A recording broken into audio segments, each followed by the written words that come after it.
Halo semua, jumpa lagi di pembahasan soal OSNK Kimia tahun 2025. Pada video kali ini kita akan melanjutkan pembahasan di soal nomor 22 ya. Rasio kelarutan kalsium fluorida itu CaF2 di dalam CaNO32 kali 0,1 molar terhadap kelarutannya dalam NaF 0,1 molar adalah oke, berarti ini ada dua kondisi ya.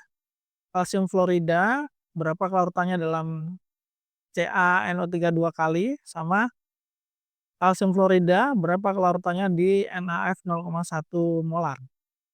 Oke, tentu saja ini konsepnya adalah tentang keseimbangan kelarutan, tapi yang lebih spesifik adalah pengaruh ion senama. Mari kita tuliskan dulu reaksi kelarutan dari CaF2, kalsium fluorida ya. Ini akan menghasilkan ion Ca2+, kemudian 2F-. Berarti kalau secara matematis, KSP-nya bisa kita tuliskan sebagai konsentrasi Ca2+ dikali konsentrasi F- pangkat 2. Kayak gini. KSP-nya kita udah tahu ya. Sekarang kita cari kelarutannya saja. Nah, gimana tuh nyari kelarutan? Gini. Kita bisa misalkan kelarutan CaF2 ini sebagai S gitu ya. Maka nanti hubungannya S dengan konsentrasi Ca2+ dan 2F- itu adalah S itu Ca2+-nya kalau kita hitung dari Ca2+ berarti konsentrasi Ca2+ sama dengan S juga. Karena koefisiennya 1. Sama-sama 1. Tapi kalau kita hitungnya dari F-, larutan CaF2 itu nanti setengahnya konsentrasi F-, atau bisa kita tuliskan konsentrasi F-nya adalah 2S. Begitu, ya. Sekarang kita bahas dulu satu persatu. Pertama kita tinjau dulu kondisi pertama yaitu kelarutan CaF2 dalam CaNO3 2 kali 0,1 molar.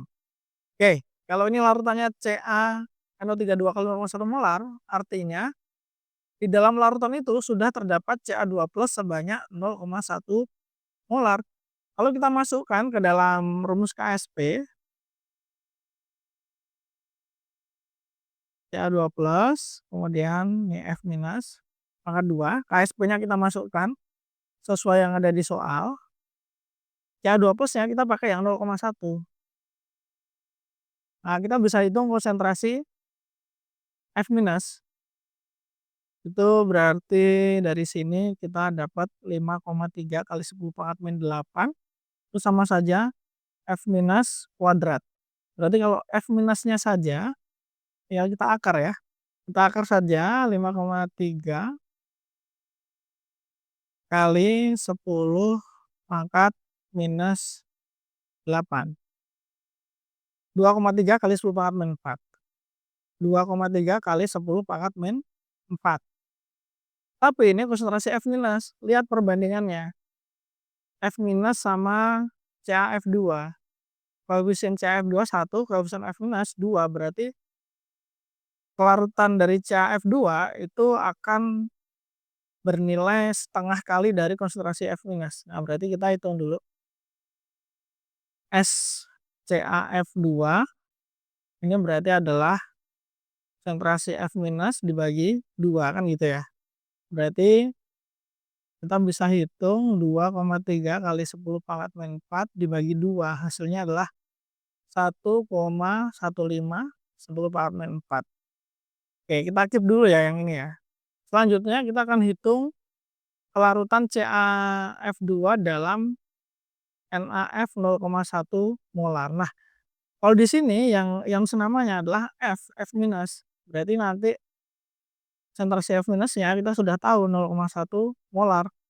Kalau kita masukkan ke rumus KSP, kita akan dapat seperti ini ya. KSP-nya tetap sama 5,3 kali 10 pangkat min 9. Konsentrasi Ca2+-nya yang kita belum tahu. Kemudian F-nya kita udah tahu nih 0,1, jadi 0,1 kuadrat.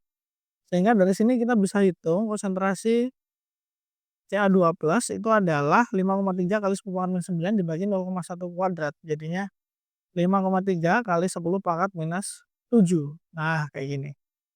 Kalau kita lihat perbandingannya antara CaF2 dengan Ca, perbandingan koefisiennya ya. Ini 1:1, artinya kelarutan CaF2 itu akan sama dengan konsentrasi Ca2 plusnya. So, CaF2 ini akan sama dengan konsentrasi Ca2 plusnya, yaitu 5,3 kali 10 pangkat min 7. Nah, kemudian di soal ini kan kita diminta untuk menentukan rasio ya, rasio kelarutan di CaNO3 2 kali terhadap kelarutan di NaF. Ya sudah, kita pakai rasio aja. Ini kita kasih simbol eh apa namanya? Kasih simbol ini A, ini B gitu ya. Ya sudah, berarti SA per SB ini berarti sama dengan 1,15 kali 10 pangkat min 4, ini yang SA. Yang SB-nya berarti adalah yang ini 5,3 kali 10 pangkat min 7. 5,3 kali 10 pangkat min 7. Oke, kita hitung aja pakai kalkulator. 1,15 kali 10 pangkat minus 4 dibagi dengan 5,3 kali 10 pangkat minus 7. Berapa hasilnya? Ini dia hasilnya 217 banding 1. 217 banding 1. Oke, berarti jawabannya adalah yang paling mendekati C ya. Ini dia. Selesai sudah pembahasan soal nomor 22. Thank you sudah menonton. See you on the next video. Dah.